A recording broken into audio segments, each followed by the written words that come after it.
WhatsApp everyone, welcome back to the channel guys. हम लोगों ने लास्ट क्लास में टॉपिक कंप्लीट किया था बेलमेंट का।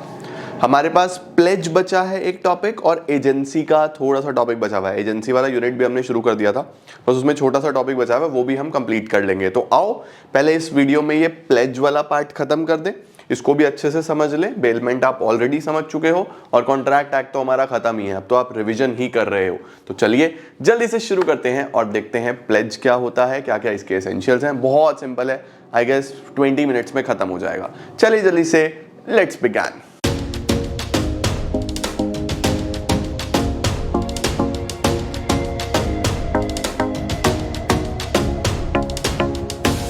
शुरू करते हैं बेटा जी सबसे पहले प्लेज के मतलब के साथ। देखो यहां पे तीन चीजें दी हैं, प्लेज, पॉनर, पॉनी। ठीक है, बेलमेंट में क्या होता था, बेलर, बेली। एक काम करते हैं, डायरेक्टली डिफरेंस पे चलते हैं, देखो आपको एकदम क्लैरिटी आ जाएगी। जो प्लेज है ना बच्चों, वो भी एक डिफरेंट काइंड ऑफ बेलमेंट ही है या स्पेशल काइंड ऑफ बेलमेंट ही है।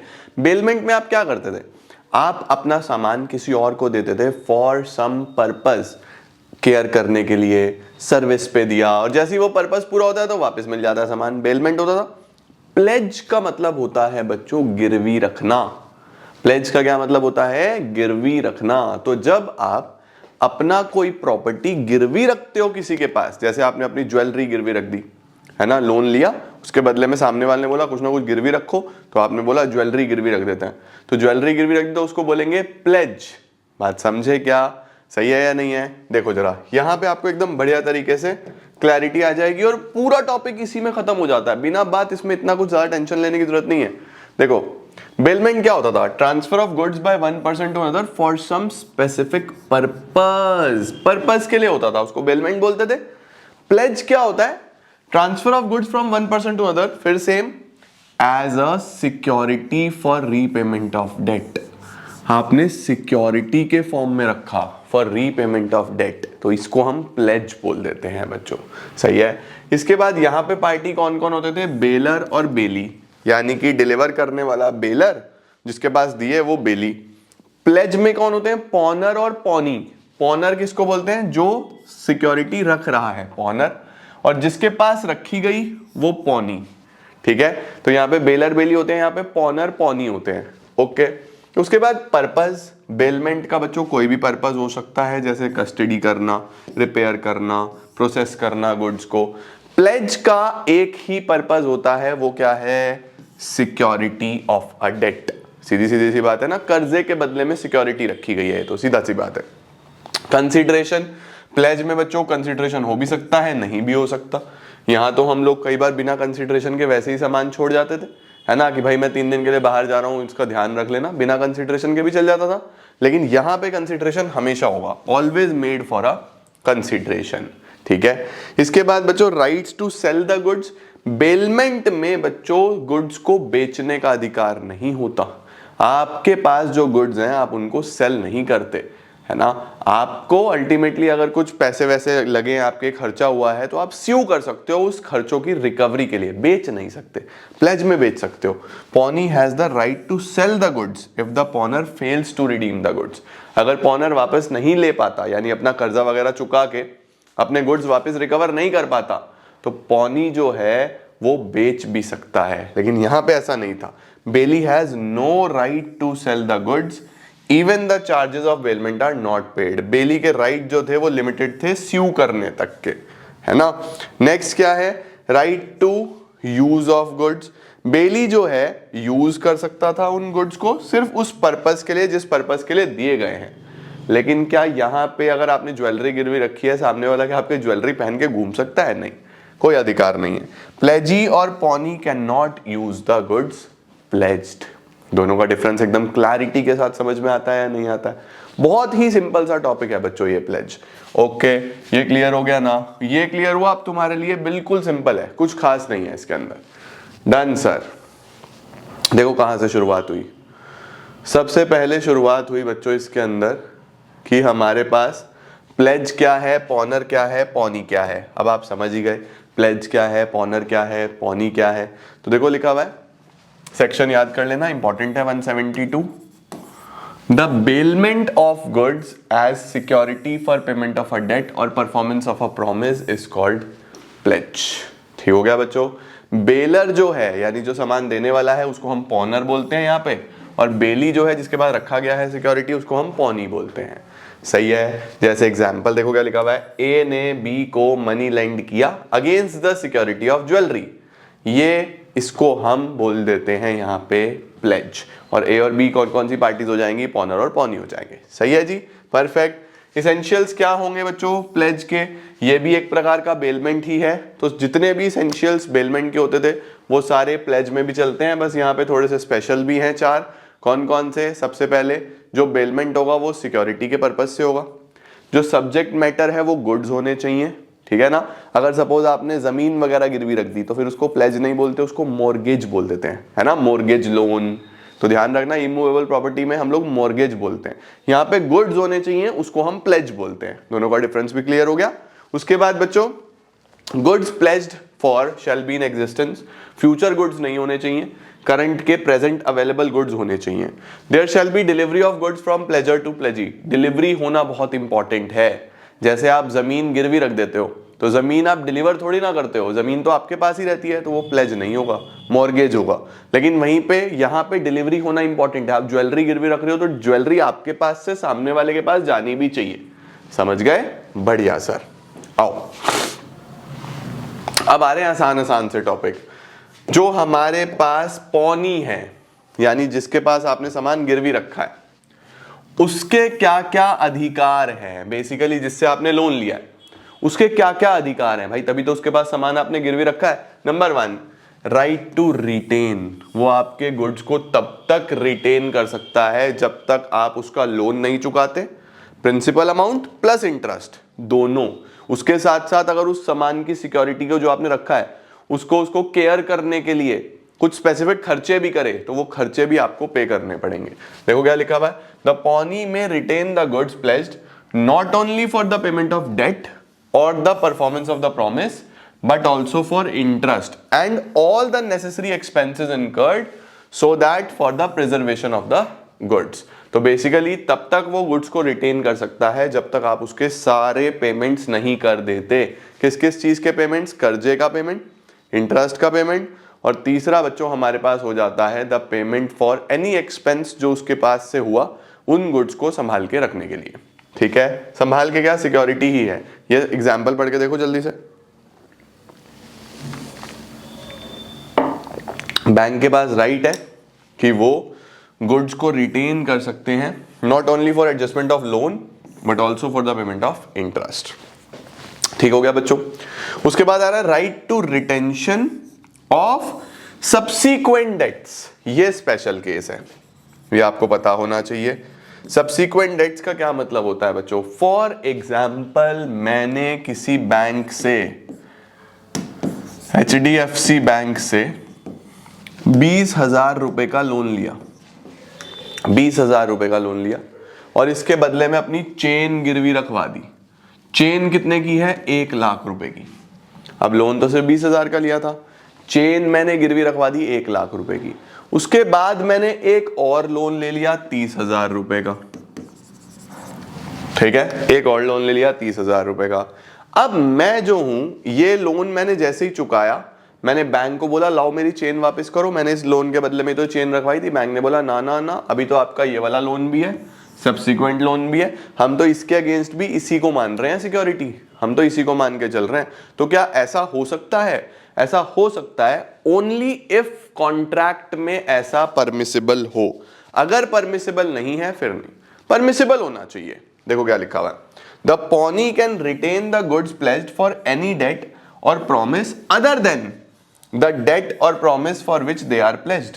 मतलब जिसके लिए आपने प्लेज करे थे उससे अदर डेट के लिए भी वो उसको यूज कर सकता है, but he can exercise this right only when there is a contract to this effect.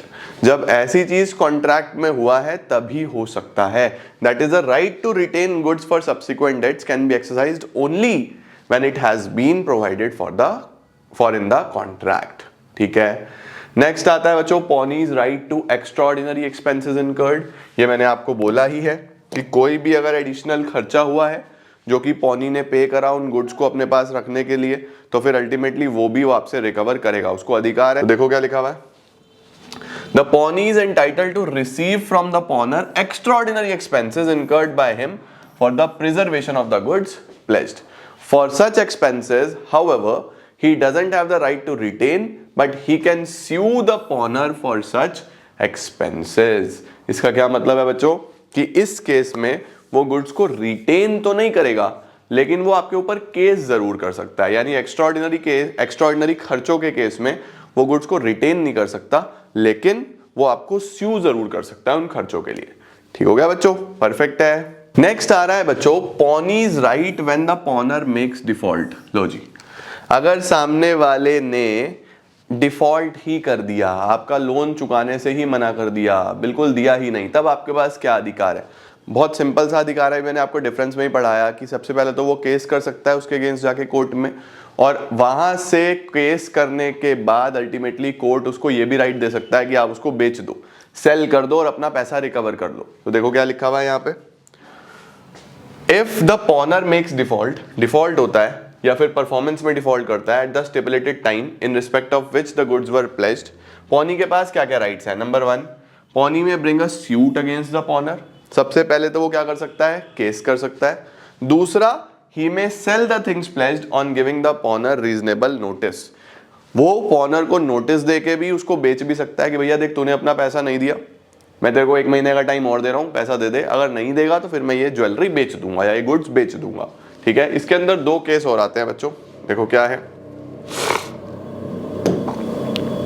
बोल रहा है कि अगर जो आपने ज्वेलरी बेची उससे पैसा कम रिकवर हुआ तो क्या होगा, और पैसा ज्यादा रिकवर होगा तो क्या होगा। सपोज 50,000 का मैंने लोन लिया हुआ था, इसके बदले में चेन गिरवी रखी हुई थी, अब मैंने ये 50,000 नहीं चुकाए, बैंक ने चेन बेच दी, अगर चेन से 40,000 रिकवर हुए तो क्या होगा, और अगर चेन से 60,000 रिकवर हुए तो क्या होगा।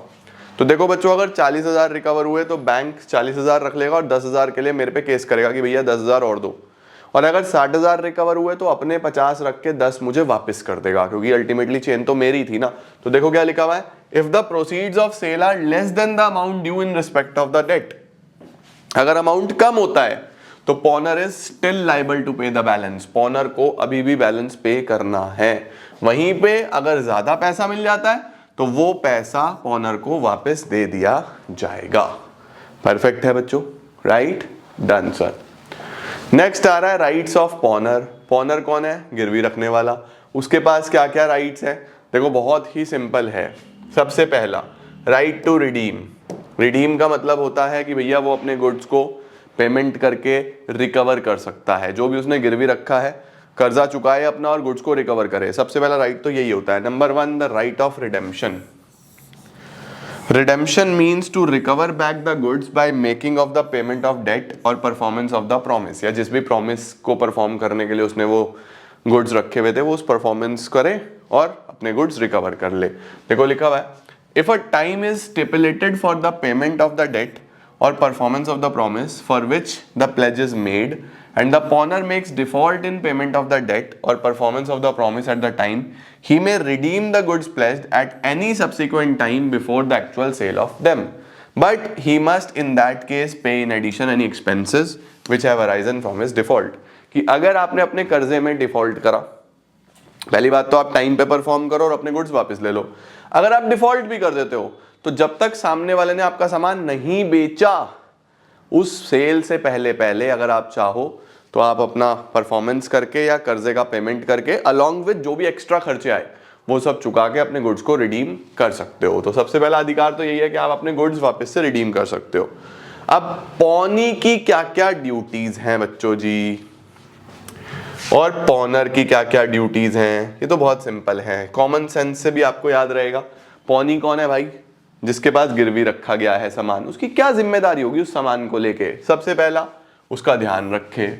दूसरा, उसका कोई भी अनऑथराइज्ड यूज ना करे। तीसरा, गुड्स वापस कर दे जब पेमेंट हो जाए उसका। चौथा, उसको मिक्स ना करे वो अपने गुड्स के साथ, है ना। सपोज उसके पास भी ज्वेलरी है तो अपनी चेन और मेरी चेन को मिक्स ना करे। पांचवा, जो टर्म्स ऑफ प्लेज है जो टर्म्स एंड कंडीशंस है उसके बाहर ना जाए वो बिल्कुल भी, कॉन्ट्रैक्ट को फॉलो करे, है ना। उसके बाद रिटर्न कर दे accretion to the goods. Accretion का मतलब वही वाली बात जैसे हमने बोला था ना कि किसी ने अपनी गायें गिरवी रख दी, अब गाय का बछड़ा भी हो गया तो गाय भी वापस करो और बछड़ा भी वापस करो। तो अगर उस गुड्स से उसको कोई बेनिफिट हुआ या कुछ भी ऐसी चीज है तो वो भी अल्टीमेटली पॉनर की तो है, उसी को वापस करे, एडिशंस भी वापस करे। मेनली ये सेम लगभग बेलमेंट जैसी ही है, राइट। अब पॉनर की क्या क्या ड्यूटीज है? नंबर 1, सबसे पहले तो उसको डेट का पेमेंट करना है। दूसरा, अगर कोई एक्स्ट्रा ऑर्डिनरी खर्चा आया है तो उसका कंपनसेशन देना है। तीसरा, अगर जो सामान वो गिरवी रख रहा है उसके अंदर कुछ फॉल्ट्स हैं, कुछ डिफेक्ट्स हैं या उससे पॉनी को कुछ नुकसान पहुंच सकता है तो उसको सारे के सारे फैक्ट्स को डिस्क्लोज भी करना है। It is the duty of pawnor to disclose all the faults which may put the pawnee under extraordinary risks. उसके साथ साथ अगर कोई लॉस हो जाता है पॉनी को पॉनर की वजह से तो वो उसको इंडेमनीफाई करे, यानी उसको कंपनसेट भी करे।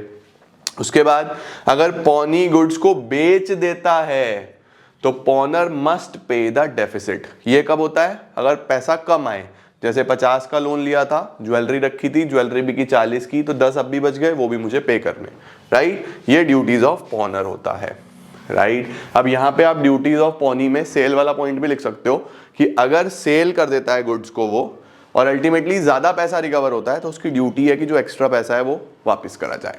परफेक्ट, डन सर, क्या बात है, बहुत सिंपल है ना, आसानी से हो रहा है, बहुत आसान है। चलो इसके बाद बच्चों लास्ट टॉपिक है ये प्लेज बाय नॉन ऑनर्स। जो लोग ऑनर नहीं हैं, जो लोग मालिक नहीं हैं, क्या वो भी प्लेज कर सकते हैं गुड्स को? क्या वो भी गिरवी रख सकते हैं? मालिक नहीं है तब भी, मैं मालिक नहीं हूं क्या तब भी गिरवी रख सकता हूं? छोटे छोटे एक्सेप्शंस हैं। ऑल्दो होता यही है कि जो मालिक है उसी को राइट है, उसी को गुड टाइटल है गिरवी रखने का, उसी को टाइटल है बेचने का। लेकिन क्या जो ऑनर नहीं है वो भी प्लेज कर सकता है? कुछ छोटे छोटे एक्सेप्शंस है, याद रख लेना, काम हो जाएगा। सबसे पहला एजेंट, जैसे एजेंट ऑनर के बिहाफ पे बेच सकता है वैसे ही ऑनर के बिहाफ पे गिरवी भी रख सकता है ऑनर से पूछ के। अगर उसको ऑनर ने अथॉरिटी दी है तो रख सकता है गिरवी। तो देखो सबसे पहला कौन सा आता है? प्लेज बाय अ मर्केंटाइल एजेंट। हमारा एजेंट जो पोजेशन में है, जिसके पास पोजेशन है या फिर उसके पास डॉक्यूमेंट ऑफ टाइटल है, यानी उसके पास उसका अधिकार है, राइट है, with the consent of owner. ये सबसे इंपॉर्टेंट है, कंसेंट चाहिए, वो प्लेज कर सकता है। ठीक हो गया बेटा, ये वैलिड माना जाएगा। Number 2, pledge by person in possession under voidable contract. मैंने कोई सामान आपसे लिया वॉइडेबल कॉन्ट्रैक्ट में। वॉइडेबल कब होता था याद करो? जब मैंने आपसे कॉर्जन से, अनड्यू इन्फ्लुएंस से, फ्रॉड से, जब मैंने आपसे तब सामान लिया था इस तरीके से, तो ये सब वॉइडेबल होता था या नहीं होता था बच्चों? वॉइडेबल होता था ना। तो मैंने आपसे कोई ज्वेलरी खरीदी है कॉर्जन से, आपसे सामान खरीदा कॉर्जन से, अब आपके एंड पे वॉइडेबल है, या अनड्यू इन्फ्लुएंस से ले लो यार, कॉर्जन तो मैं क्या ही करूंगा तुम्हारे पे। अनड्यू इन्फ्लुएंस, मैंने आपसे कोई ज्वेलरी खरीदी, अनड्यू इन्फ्लुएंस में आगे आपने मुझे दे भी दी, अब आपके एंड पे ये वॉइडेबल है। आपने अभी तक इसको वॉइड नहीं किया था, अभी तक वैलिड था, और मैंने इतने में गिरवी रख दिया वो, तो मैं रख सकता हूं क्योंकि वैलिड था ना। तो देखो क्या लिखा हुआ है, when the पॉनर has obtained possession of the goods placed by him under a contract of voidable under section 19 और सेक्शन 19A, जहां पे कंसेंट मिलती है फ्रॉड से, कॉर्जन से, मिस रिप्रेजेंटेशन से, अनड्यू इन्फ्लुएंस से, लेकिन कॉन्ट्रैक्ट अभी तक रिसाइंड नहीं हुआ है, तो पॉनी जो है उसको एक गुड टाइटल मिलता है क्योंकि उसने गुड फेथ में काम किया था और उसको कुछ पता नहीं था कि जो पॉनर का टाइटल है वो डिफेक्टिव हो सकता है। सही है, परफेक्ट। तो ध्यान रखना, एजेंट कर सकता है या फिर एक पर्सन जिसके पास अभी पोजेशन है वॉइडेबल कॉन्ट्रैक्ट में, वो भी कर सकता है। उसके बाद pledge where pawnor only has a limited interest. Limited interest का क्या मतलब होता है बच्चों? लिमिटेड इंटरेस्ट का मतलब होता है कि जहां पे आपके पास अभी खुद भी फुल इंटरेस्ट नहीं है उस सामान का। जैसे फॉर एग्जांपल मुझे वही finder of lost goods, for example finder of lost goods, मुझे कोई मोबाइल पड़ा हुआ मिल गया जमीन पे, ठीक है, अब वो बंद था, बिल्कुल समाप्त था, और मैंने क्या करा, उसको पहले सही कराने के लिए खर्चा करा, सही कराने के लिए खर्चा करा, 5,000 रुपया खर्चा आया उसको सही कराने के लिए। फिर मैंने किसी से 2,000 रुपये लोन लिए और उस लोन के बदले में वही मोबाइल गिरवी रख दिया, जबकि मैं खुद मालिक नहीं था। ठीक है। अब मुझे बताओ बच्चों, उसका ओरिजिनल ओनर आ गया, ओरिजिनल ओनर ने बोला कि भैया मेरा मोबाइल वापस करो, ये तो गिरवी रख ही नहीं सकता, ये तो मालिक ही नहीं है। लेकिन क्या मैंने उसको सही कंडीशन पे लाने के लिए 5,000 का खर्चा करा था? तो पहले मैं 5,000 रिकवर कर सकता हूँ और फिर सामने वाले का मोबाइल वापस हो सकता है। तो देखो एग्जाम्पल पढ़ो। Mister x finds a defective mobile phone lying on the road. Mister x को एक डिफेक्टिव मोबाइल फोन मिला, ही पिक्स इट अप, उठाया, रिपेयर कराया 5,000 रुपए में, ठीक हो गया। बाद में उसने उसको प्लेज कर दिया 2,000 रुपए में। ट्रू ऑनर जो है वो मोबाइल फोन रिकवर कर सकता है, लेकिन उसको पहले 5,000 रुपए पे करने पड़ेंगे। तो यहां पे मैं एक ऐसा पर्सन था जिसमें मेरा बस लिमिटेड इंटरेस्ट था, मैं एब्सोल्यूट ऑनर नहीं था। तो यहां पे प्लेज वैलिड है सिर्फ उस इंटरेस्ट तक। मैं कितने का इंटरेस्ट तक उससे रिकवरी कर सकता हूं? 5,000 रुपए तक के लिए ना, तो वहां तक के लिए मैं प्लेज कर सकता हूं, ठीक है।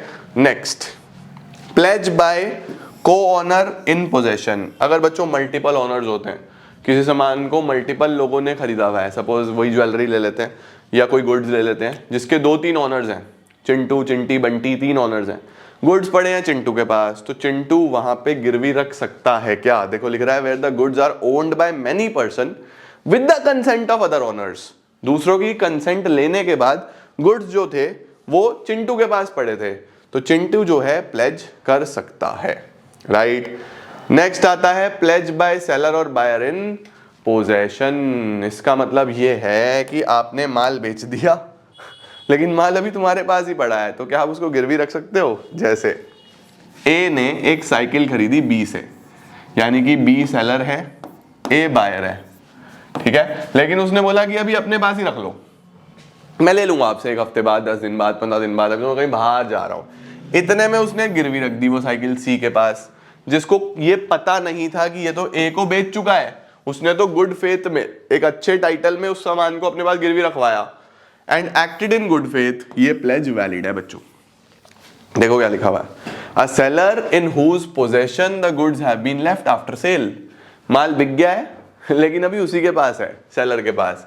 या फिर a buyer who with the consent of the seller obtain possession before sale. या फिर एक इंसान, अभी सेल नहीं हुई, वो खरीदने के लिए गया, अभी उसने कोई पैसे नहीं दिए, अभी सेल नहीं हुई, लेकिन सामान पहले ही ले आया, ठीक है। Before sale can make a valid pledge provided the pawnee acts in good faith and he has no knowledge of defect in the title of the pawnor. तो वो लोग, ऐसे लोग वैलिड प्लेज कर सकते हैं। कंडीशन यही है कि जो पॉनी है, जिसके पास गिरवी रखा जा रहा है सामान, उसको पता नहीं होना चाहिए कि ये सेल परचेज हो चुकी है, और जो गिरवी रख रहा है उसके पास खुद ही अधिकार नहीं है, तो वैलिड प्लेज माना जाएगा, ठीक है। परफेक्ट सर, ये मैंने आपको पहले बढ़ा दिया है। इसी के साथ लेडीज एंड जेंटलमैन, प्लेज खत्म, ये वाला यूनिट भी खत्म हमारा। एक वीडियो और बनाऊंगा, यूनिट 9 का एक सेकंड पार्ट, उसको समाप्त कर देते हैं और पूरा कॉन्ट्रैक्ट एक्ट तुम्हारा समाप्त, ठीक है। Thank you so much. I hope आप रिवीजन अच्छे से कर रहे होगे।